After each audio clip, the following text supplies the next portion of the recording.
Okay, now let's talk about some of the details of the steps of meiosis.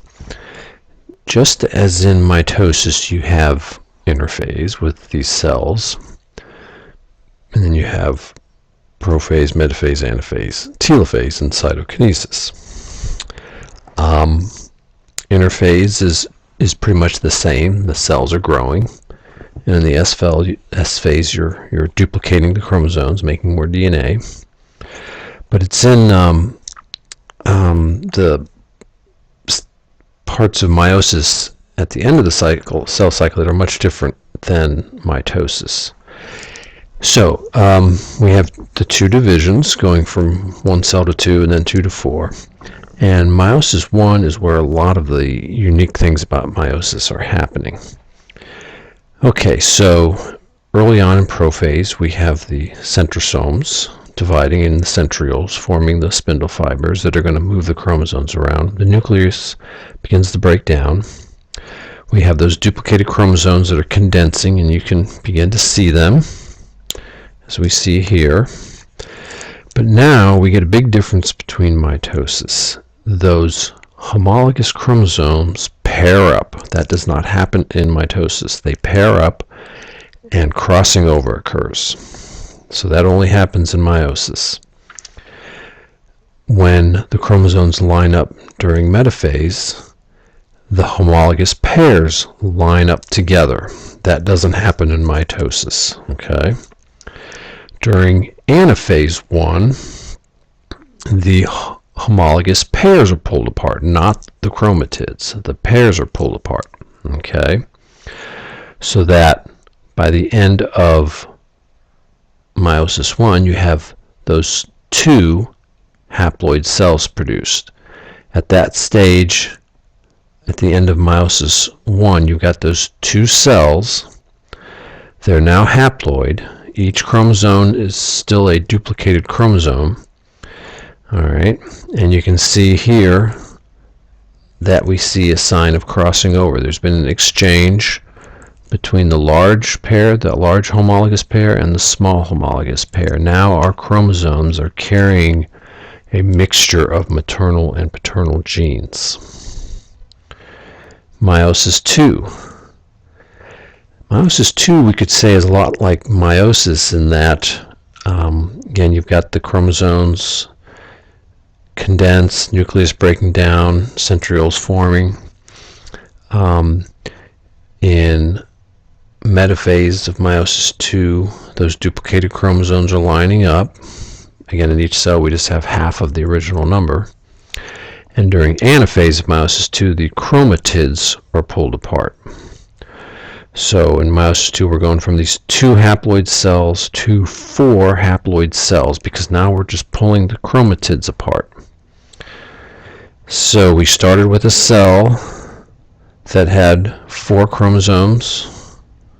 We end up with cells that each have 2 chromosomes. And they have chromosomes that are unique combinations of genes from mom and dad.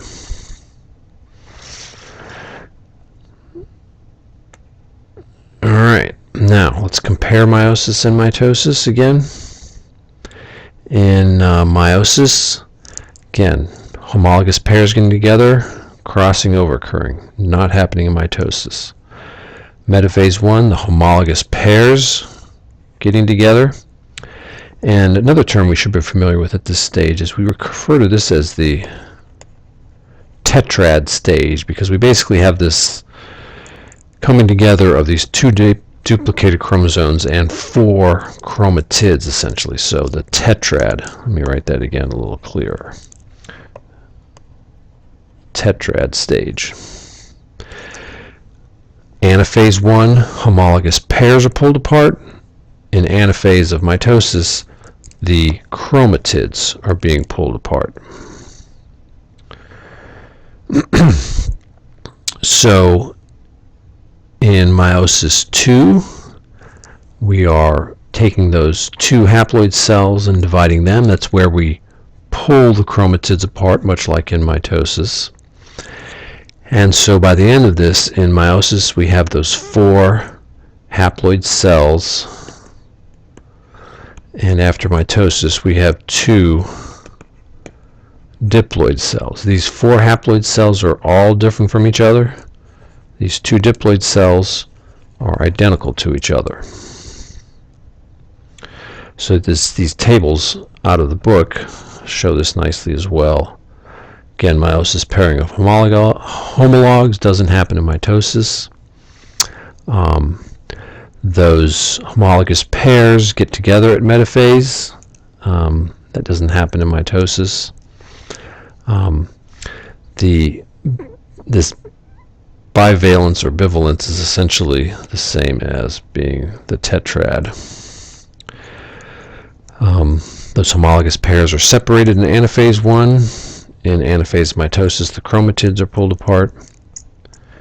And at the end of meiosis 1, we have 2 haploid cells. At the end of mitosis, we have 2 diploid cells. Like I said, meiosis 2 is similar to mitosis, except again we're dealing with haploid cells here as opposed to diploid. And in meiosis we produce 4 cells instead of 2 cells, and they are not genetically identical, whereas they are in mitosis. Okay, now let's look at how this is happening in us, what it has to do with our reproduction. So essentially, again, what's happening is, so we are diploid organisms. We use meiosis to produce these haploid cells. And again, the haploid cells produced by Dad are a mixture of the genes he inherited from his parents. The gametes that Mom are producing are a mixture of genes that she inherited from her parents. So the egg, the female gamete, and the sperm, the male gamete, get together through the process of fertilization to form that zygote, or that fertilized egg. And essentially you have started the next generation. We've reconstituted the diploid state by having these haploid gametes get together. And then after that, the embryo and then the baby develop by simple mitosis, division of this cell into 2, and then 4 and 8, etc., etc. And at that point, all those cells will be genetically identical. So let's just talk a little bit about the differences between the formation of gametes in males and female, because there are a couple differences here, or really one major difference. And that is, so the formation of gametes in males is known as spermatogenesis, and in females it's oogenesis. It's kind of a funny word. So in the formation of the male gametes, we end up with what's called the primary spermatocyte, which is diploid. We go through meiosis 1 to produce 2 haploid cells, the secondary spermatocytes.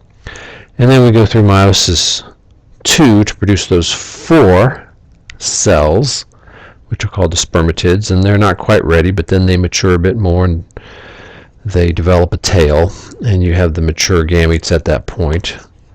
Again, they're being diploid. Males start with a single cell and produce those 4 equally viable gametes. Now in females it's different in that she starts out with a primary oocyte that's diploid, and these will be found again in the ovaries, okay, whereas in the males it's in the testes, and of course males have 2 testes and females have 2 ovaries. So the primary oocyte goes through meiosis 1, and we have an unequal division of the cytoplasm. That is, the cytoplasm in the primary oocyte, this diploid cell, most of it goes to just one cell called the secondary oocyte, and very little of it goes to this other one called the polar body. So they are haploid because we've gone through meiosis 1, but it's essentially an unequal division. You could think of it this way. We have this primary oocyte, and when it is dividing through cytokinesis to form the two cells, it's an unequal division such that we end up with one small one and one large one. Most of the cytoplasm ends up in this one. The polar body is not used. It basically just kind of breaks down. So now, when we go through meiosis 2 to go from that secondary oocyte to basically forming an egg, we get another unequal division such that again we form another one of these polar bodies, and most of the cytoplasm is going to this cell, which again is going to basically become the egg.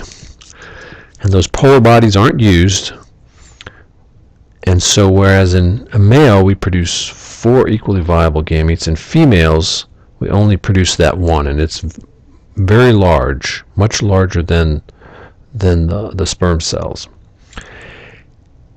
And so then during reproduction the gametes get together, you get fertilization, and then the formation of that zygote. Essentially the male gametes, really the only contribution he is making to the zygote are his